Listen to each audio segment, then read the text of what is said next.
It's update time on 40 Breeder. This is the frag system I put together that's been running a little over a month now, and I'm finally starting to get things dialed in on it. So let's take a closer look at what's changed. So I guess we'll start off with, I don't know, maybe down below, some of the equipment changes. So first up, forgive this mess down here. That's there for a reason. I'll explain that in just a bit. But where do we start? How about with the skimmer? So we'll explain that. So last time when I was did an update, I was explaining I was having a real hard time getting the skimmer dialed in. It's finally decided to break in, started running well. I did raise it up off of the floor just a little bit, so it only took about a quarter of an inch or however thick an egg crate and a little piece of silicone mat. I did get a silicone mat from Bed Bath & Beyond because that skimmer was making a little bit of vibration, and that definitely helped quiet things down. And then I got the egg crate on top of that, and that was all that it needed height-wise, because I think I had it too deep in the water before and it was just overflowing. That's all that it needed to dial in and start working properly. So I got that thing going, and it was working great for a week or so, and then all of a sudden one night it just went crazy. I don't know why the skimmer started over skimming, but the cup filled up, started overflowing, splashed water everywhere. Got some water on this power bar, which used to be mounted back there, and it blew the GFCI outlet back there and knocked off the power to the system. So that wasn't good. So this power bar was too close to areas where it could get wet. So I pulled it off of there, and I need to decide where I'm going to put all my wires now. So that's why that's sitting out like that. Next up, the refugium section. I had all of that Mexican feather algae in there, and that all just started melting away on me. I don't know why. It usually grows pretty well, but in here it just all started melting away. So I pulled all of that out, replaced it with a ball of Chaeto, which is in there now, and the shop light that I had hanging there, I also replaced that with one of those Kessel H80s. And just a little sneak peek, I did upgrade the light. That light was from my 180 gallon reef, so I upgraded it to the big one, which was quite an upgrade. So that meant I had this one available to put into here. So that's now going to be responsible for growing my Chaeto. And hasn't really done much with the Chaeto yet. Has grown a bunch of hair algae down here. I don't know why the Chaeto is not taking off, but still a new system. So I'm going to clean out that hair algae. And I did throw a bunch of Kenya trees down here because I had nowhere else to put them. So that's in here as well. And yeah, so that's it for the refugium. Return section hasn't really changed at all. I did move my dosing lines over to here. They were dosing directly up into the main tank, but I decided to move them down here into the return section. So the alkalinity, calcium, and magnesium drops directly in here, goes right into the return pump, and that helps mix it up better. And yeah, seems to be working out just fine. So yeah, back up to the top. Have my dosing pump over here, labeled everything, alkalinity, calcium, magnesium. Very helpful. And these are my little dosing containers.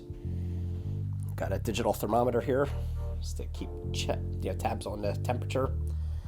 And then we've got the Reefberry Pie project that I started. I finally have a place that I can run this thing. So I definitely want to use that with this system. So I will be getting back into this again, so I'm looking forward to that. So hopefully I'll be able to make some progress on this and make it do some cool stuff for this setup here. And I think that's about it for the hardware changes and everything. So let's talk about what's happening inside the display tank. So it is just packed in here right now. I've been doing some major fragging on my main system because I really needed to get make some room. Everything was growing into each other and not doing so good anymore because it was just you just can't have that. So I fragged a bunch of stuff out of there, and it's all in here right now. And it's still getting used to the new environment, but I think things are starting to come around. The tank is starting to stabilize, and looking okay now. You can even tell all of these red Montes were all broken off, and you can see the white growth edge around them, so they're starting to grow again, as are a lot of the other corals. A lot of things did completely change color in here, which was really weird. Some things browned out, other things colored up. It's just really weird how the same coral in two different systems can behave so much differently. Green star polyps, yeah, I've got tons of it down there. I'm going to be moving a lot of this stuff out pretty soon. I'll be trading a lot of it in. So it's all just kind of in here for holding right now. And what I eventually want to do is just start, once I get some of this other stuff out of here that I have a lot of, I want to start getting some like nicer pieces, some like higher end stuff, I think, and see if I can start growing some of that stuff out. Because mostly what I have in here now is some pretty easy stuff, I think. And yeah, I even added an additional frag rack up there. Put some acro frags and other SPS stuff up there.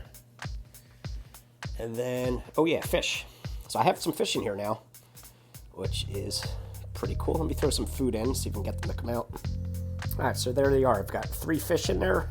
I've got a Royal Gramma, a 6-line wrasse, and you guys might think I'm crazy for putting a dwarf angel in my frag system. That is, I believe it's called an Eboli. I don't know how to pronounce it. Eboli angelfish. I think he's a really nice looking fish.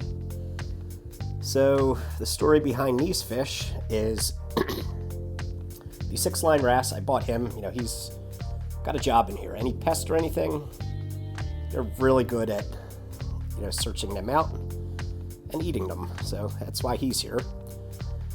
The Royal Gramma, I really like these fish, and I've always wanted one, and I used to have one, and I put him all through quarantine and everything, and then, I don't know, just one day he just died.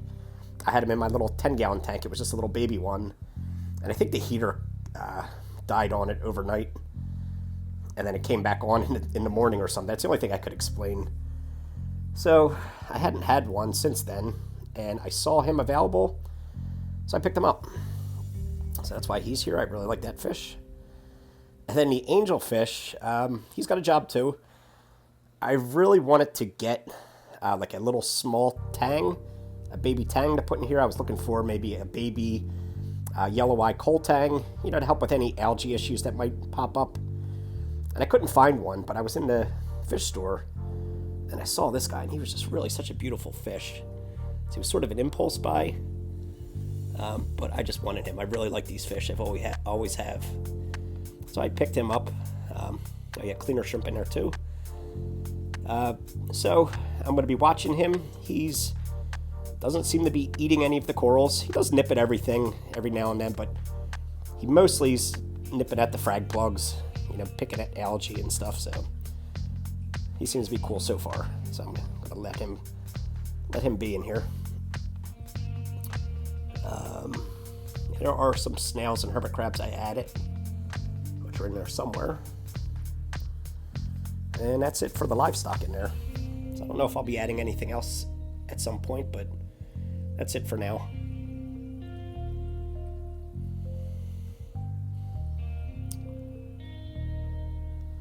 So, yes, some decent pieces in here. I really want to do something with all these different colored Montes. I want to maybe put them all into some sort of a rock. I think that'd be really cool. I've got so many different kinds of Monoporas, because that always grew well for me.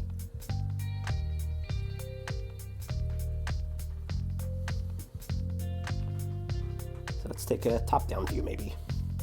All right, the pumps are off, so we can get a better view from the top. Just kind of see what we've got in here. You can see it's mostly,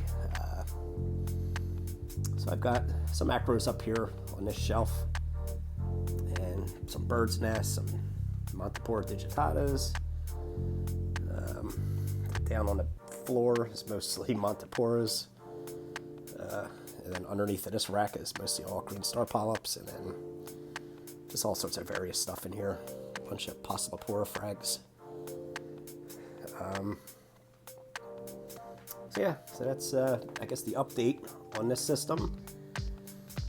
Oh yeah, let me show you one more thing. So I've been keeping track of all the parameters on a spreadsheet. You know, so I've been doing a lot of testing on this thing, trying to get everything dialed in. And yeah, so I've just been keeping the records here, which I think is a good idea on any system.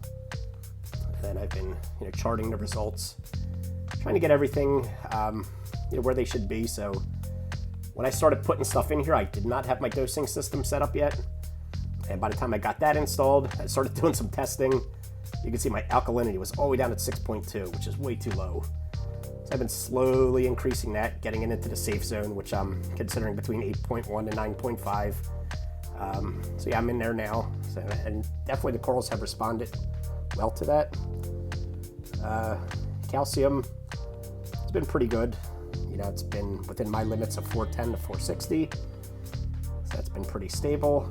Magnesium started off pretty low, and I was able to get that under control, and it's at 1335 now. So yeah, and then I've been keeping track of my dosing schedule on here. So right now I'm currently dosing 29 mils of alkalinity and calcium a day, and 2 mils of magnesium, and that seems to keep this tank pretty steady. And I'll keep up with the testing and you know, see how things react. And then I said I had my Raspberry Pi hooked up, so this is going to be doing a lot more soon, but it's back in action now. I can't wait to start programming this again. That should be fun.